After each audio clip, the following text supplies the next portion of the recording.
Selamat datang di pertemuan pertama pembelajaran metode numerik. Nama saya Dilano Bergono dan pada pertemuan kali ini saya akan menjelaskan tentang bahasa pemrograman Python, Deret Taylor, dan Galat Deret Taylor. Ya, jadi pada pertemuan pertama kita akan mengenal Python dan Deret Taylor dan juga Galat untuk Deret Taylor. Pertama kita akan mengenal apa itu Jupyter Notebook terlebih dahulu ya. Jadi Jupyter itu merupakan singkatan dari 3 buah bahasa pemrograman. Yang pertama ada Julia, Python, dan R. Nah, Jupyter sendiri adalah organisasi non-profit untuk mengembangkan software interaktif dalam berbagai bahasa pemrograman.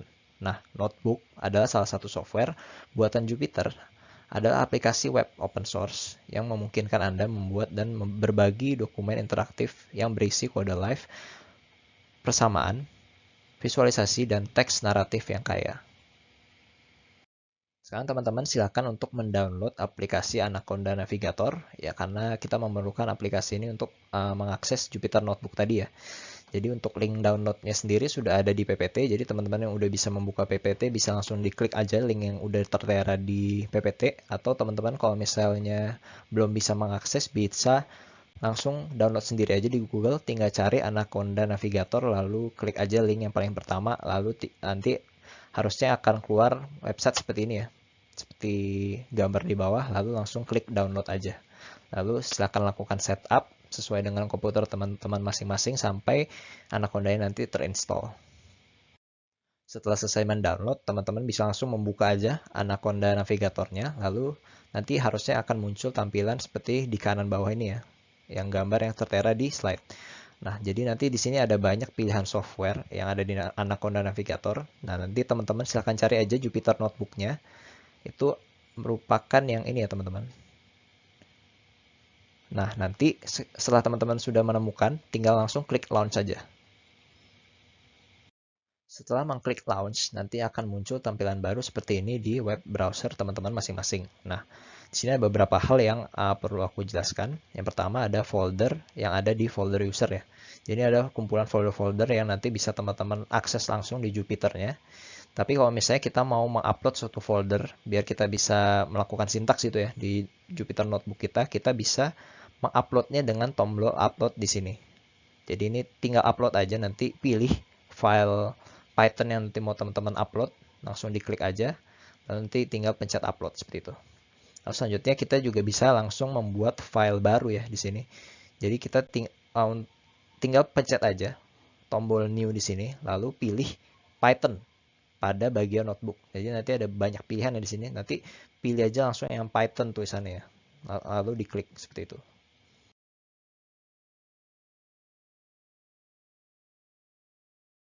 Selanjutnya kita perlu mengenal beberapa fungsi dan operator matematika yang umum digunakan di Python ya.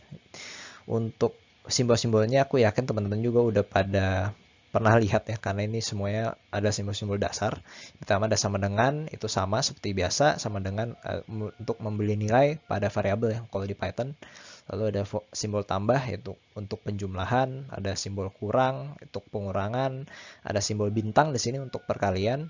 Lalu untuk pembagian kita memakai simbol tanda miring ya, sama seperti di C++ juga.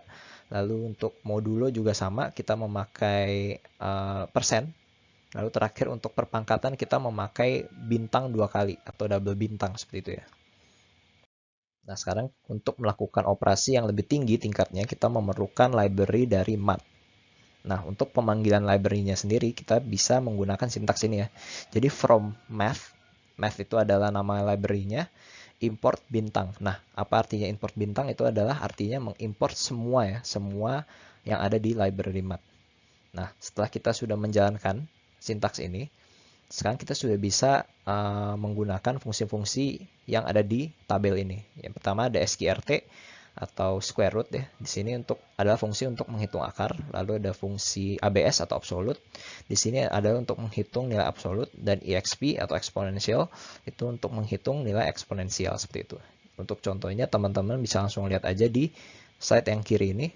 Pertama ada sqrt 144, berarti hasilnya adalah 12, dan absolut dari min 4 adalah 4, dan exp dari 3 itu adalah 20 sekian, dimana artinya maksudnya di sini adalah E pangkat 3 ya, atau Euler pangkat 3 dengan hasil sekian, seperti itu. Sekarang kita akan belajar bagaimana cara membuat fungsi sederhana di Python. Untuk caranya sendiri sebenarnya tidak jauh berbeda ya dengan di C++. Pertama kita tulis def sebagai penanda ini adalah sebuah fungsi, lalu namanya, di sini ada luas segitiga, dan a, b itu adalah variabel lokalnya ya, yang akan kita lakukan operasi matematika nanti. Lalu di sini yang berbeda adalah ada tanda titik 2 sebagai penanda mulai suatu fungsi. Nah, setelah itu teman-teman tinggal seperti biasa masukin saja semua sintaks-sintaks yang diperlukan dalam suatu fungsi tersebut, tetapi yang perlu diperhatikan adalah kita harus menjorok ke dalam seperti ini ya. Karena di Python itu sangat sensitif dengan penjorokan ke dalam seperti ini. Sebagai penanda bahwa sintaks-sintaks tersebut merupakan bagian dari fungsi di atas.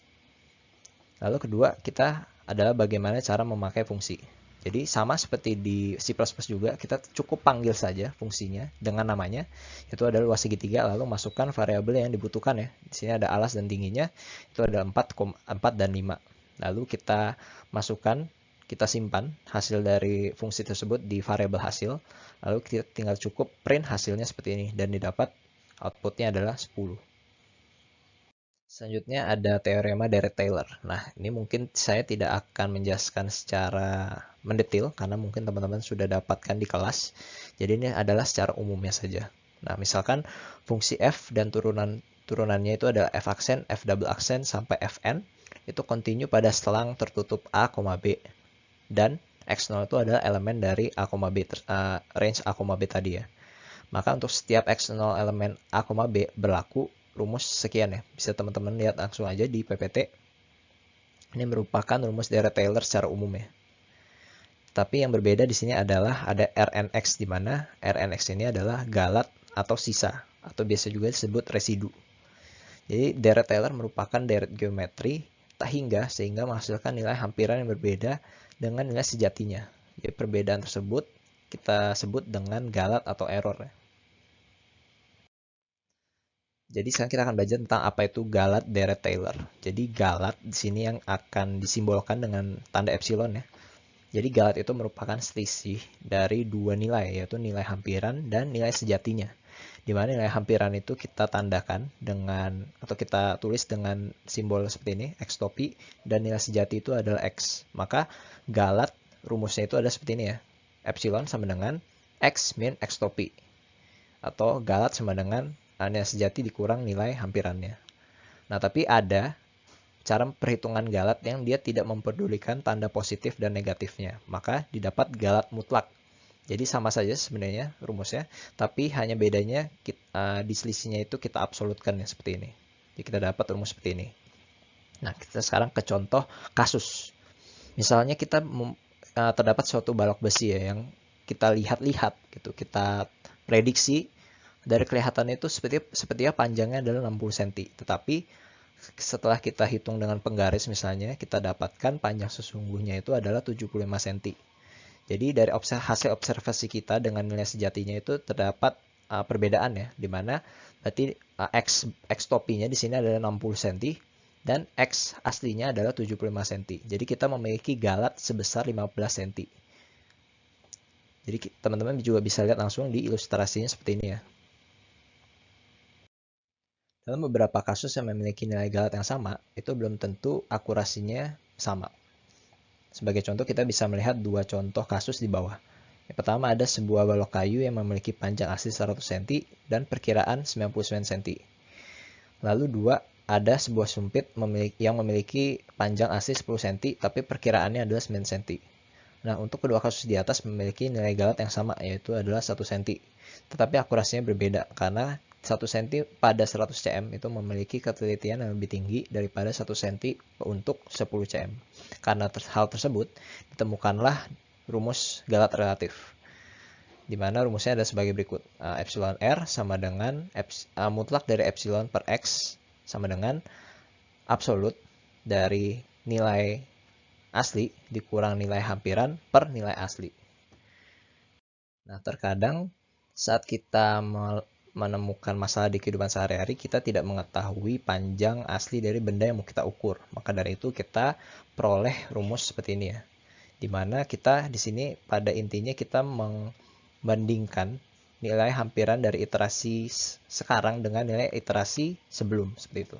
Jadi kita dapat rumus epsilon A sama dengan epsilon per xn, di mana sama dengan mutlak dari xn atau nilai hampiran iterasi ke n dikurang nilai hampiran iterasi n min 1 atau sebelumnya per nilai hampiran iterasi ke n. Atau kalau misalnya kita mau bentuk ke dalam bentuk persentase, itu kita tinggal kalikan saja dengan 100% di akhir, seperti itu. Sekarang kita akan mencoba menghitung galat relatif dari iterasi-iterasi yang sudah diketahui di PPT sebagai latihan. Di sini terdapat 4 iterasi dengan nilainya masing-masing, maka kita akan mencoba mencari galat dari setiap iterasi. Perlu diperhatikan di sini galat iterasi pertama itu tidak ada, karena iterasi pertama itu tidak memiliki iterasi sebelumnya. Jadi dia itu sebagai inisiasi ya. Jadi yang mulai memiliki galat itu adalah iterasi kedua dan seterusnya. Jadi pertama kita menghitung galat iterasi kedua, berarti rumusnya adalah nilai hampiran kedua dikurang nilai hampiran sebelumnya, yaitu x1, berarti per nilai hampiran kedua. Jadi x2 min x1 per x2 dimutlak, seperti itu. Kita dapat nilainya 0,44. Berarti untuk galat iterasi ketiga berarti adalah rumusnya x3 min x2 per x3 mutlak. Kita dapat galatnya adalah 0,142. Dan terakhir untuk galat keempat itu x4 min x3 per x4 mutlak. Kita dapat galatnya adalah 0,16, seperti itu. Jadi sekarang kita akan mencoba menghitung nilai galat tadi menggunakan Python ya. Jadi pertama kita deklarasikan dulu nilai dari setiap iterasi sesuai dengan value-nya ya masing-masing. Dan di sini kita akan mencoba ngeprint nilai-nilainya ya. Di sini kita sudah bisa lihat bahwa setiap nilai itu udah sama ya dengan iterasinya. Selanjutnya kita akan mulai untuk mencari atau menghitung galat dari setiap iterasi, mulai dari iterasi kedua. Nah, sama seperti sebelumnya, berarti untuk iterasi kedua kita tinggal di sini ada absolut pertama, ada fungsi absolut karena sesuai dengan rumusnya ya. Jadi x2 min x1 per x2, berarti iterasi kedua dikurang iterasi ke-1 per iterasi kedua, seperti itu ya. Lalu kita tinggal print saja nilai dari E2-nya. Kita dapat 0,44. Lalu untuk iterasi galat ketiga, berarti iterasi ketiga dikurang iterasi kedua per iterasi ketiga. Jangan lupa depannya ada fungsi absolut. Dan kita dapat hasil E3-nya adalah 0,4128. Dan untuk galat keempat, iterasi keempat, adalah iterasi 4 min iterasi ketiga per iterasi keempat. Kita dapat galatnya adalah 0,16. Nah ini sudah sama ya value-nya dengan di slide sebelumnya, seperti itu. Sekarang kita akan mencoba untuk mengerjakan latihan soal. Jadi carilah nilai hampiran dari F4 untuk fx sama dengan ln x di sekitar x0 sama dengan 1. Hingga iterasi ketiga, lalu periksalah galat relatif hampirannya. Jadi langkah pertama kita akan membentuk terlebih dahulu deret Taylor dari fungsi yang ada di soal.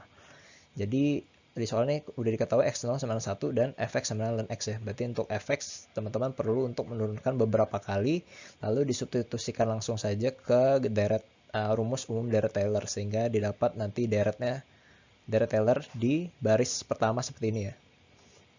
Lalu untuk deret ini bisa disederhanakan lagi menjadi bentuk di baris kedua ya. Jadi fx sama dengan x1 per 1 min x1 pangkat 2 per 2 tambah x min 1 pangkat 3 per 3 dikurang x min 1 pangkat 4 per 4 dan seterusnya. Lalu bentuk ini pun masih bisa kita sederhanakan lagi ya menjadi bentuk umumnya. Kita akan tulis ke dalam bentuk sigma. Jadi sigma di sini kita lihat ada x min 1, berarti kita tulis dulu x min 1 karena ini berulang x min 1-nya. Ini x min 1 kita pangkatkan dengan i. Berarti i itu akan mulai dari 1 sampai nanti n. Berarti n ini adalah nanti tergantung iterasi keberapanya gitu ya. Kita par dengan i. Seperti itu. Ini sudah memenuhi ya untuk yang bentuk-bentuk seperti ininya. Jadi, ketika i-nya 1 berarti x min 1 per 1, lalu ketika i-nya 2 x min 1 pangkat 2 per 2 dan seterusnya. Tapi ini belum selesai bentuk umumnya karena jika kita perhatikan di sini tandanya itu berubah terus ya dari plus min seperti itu. Jadi kita perlu untuk mengalihkan di sini min 1. Tapi pangkatnya adalah i plus 1. Karena I-nya itu mulai dari 1 ya. Karena yang pertama itu suku pertamanya adalah positif, maka kita perlu untuk menambahkan 1 agar pangkatnya itu jadi genap. Jadi dia menghasilkan tanda positif seperti itu. Sekarang kita akan melanjutkan pengerjaan di Python ya. Kita akan mencoba untuk membuat fungsi deretailor dari fx dan fungsi galat relatifnya ya. Jadi untuk fungsi deretailor, karena kita sudah menemukan bentuk umum dari deretailor yang sudah kita cari sebelumnya, itu akan memudahkan kita dalam membentuk fungsinya ya di Python. Jadi pertama, seperti biasa kita def fungsi Taylor. Di sini saya namakan fungsi Taylor. Lalu di dalamnya terdapat 2 variabel yang dibutuhkan, di mana pertama itu n, yaitu adalah jumlah iterasinya. Lalu x itu adalah yang tadi diketahui sudah di soal ya, yaitu 4, seperti itu. Lalu jangan lupa tanda titik 2 untuk memulai fungsi. Pertama kita akan mendeklarasikan dulu it sama dengan 0, di mana it itu adalah nanti variabel untuk menyimpan value akhir dari fungsi dari Taylor ini. Nah, untuk menuliskan bentuk fungsi ini ke dalam bentuk sintaks, kita akan menggunakan looping for ya untuk sigmanya. Jadi, for i in range i 1 sampai n plus 1 itu sama dengan sigma i mulai dari 1 sampai n ya. Tapi di sini mungkin yang berbeda adalah kenapa n-nya di sini harus ditambah 1, karena untuk di Python dia itu memang sifatnya seperti itu ya. Jadi kalau misalnya kita memiliki range-nya dari 1 sampai 4, berarti dia hanya akan melakukan iterasi sebanyak 3 kali, tidak sampai 4 kali. Jadi karena kita mau melakukan iterasi sampai 4 kali, maka n-nya itu harus kita tambahkan 1. Berarti di sini 4-nya itu harus kita tambahkan 1, seperti itu. Itu perlu dicatat dan jangan sampai lupa, karena itu sifat dari pemrograman di Python ya. Dan selanjutnya kita akan menulis isi dari loopingnya ya, yaitu it sama dengan it. Ini kenapa kita tulis seperti ini, karena kita akan menjumlahkan it dengan dirinya sendiri ya di setiap loopingnya. Yaitu itu menandakan sifat si sigma itu sendiri, seperti itu. Lalu akan ditambahkan dengan kita tinggal menuliskan ulang bentuk ini ke dalam bentuk sintaks seperti itu. Jadi sini ada min 1 dipangkatkan i plus 1, lalu dalam tanda kurung, lalu dikalikan dengan dalam tanda kurung juga x min 1 dipangkatkan i. Berarti ini sudah untuk yang baris ini kita sudah mendeklarasikan fungsi yang atas ya. Lalu ketika kita yang atas sudah selesai, maka kita tinggal membaginya saja dengan i seperti itu. Berarti kita sudah menuliskan fungsi matematika ini ke dalam bentuk sintaks di looping for ini ya. Terakhir kita akan mereturn nilai it sebagai value yang dihasilkan dari fungsi Taylor yang kita deklarasikan ini. Lalu kedua kita akan mendeklarasikan fungsi galat relatif. Jadi sama, kita akan menulis def sebagai tanda ini fungsi dan namanya di sini saya namakan i relatif. Lalu kita juga membutuhkan dua value, yaitu it underscore 1 yang menandakan ini it sebelum, dan itn adalah it di iterasi ke n, seperti itu. Jadi untuk rumusnya sama, tinggal dilihat saja di slide-slide sebelumnya. Ini berarti adalah absolute dari itn min itn underscore 1 per itn, seperti itu ya. Return, lalu kita return e. Kita return nilai hasil dari galatnya, fungsi ini.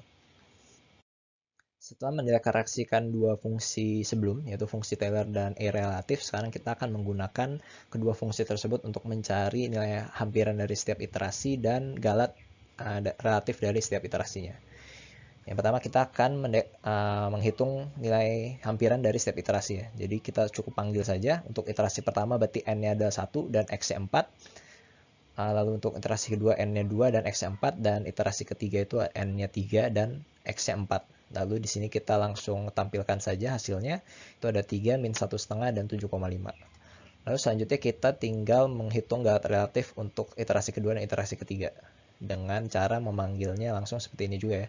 Tinggal kita panggil E relatif, berarti ini iterasi sebelum, yaitu iterasi pertama, dan iterasi sekarang, yaitu it kedua. Untuk iterasi ketiga pun sama ya, berarti kita panggil E relatif, lalu ini kita masukkan value iterasi sebelum dan iterasi sekarang.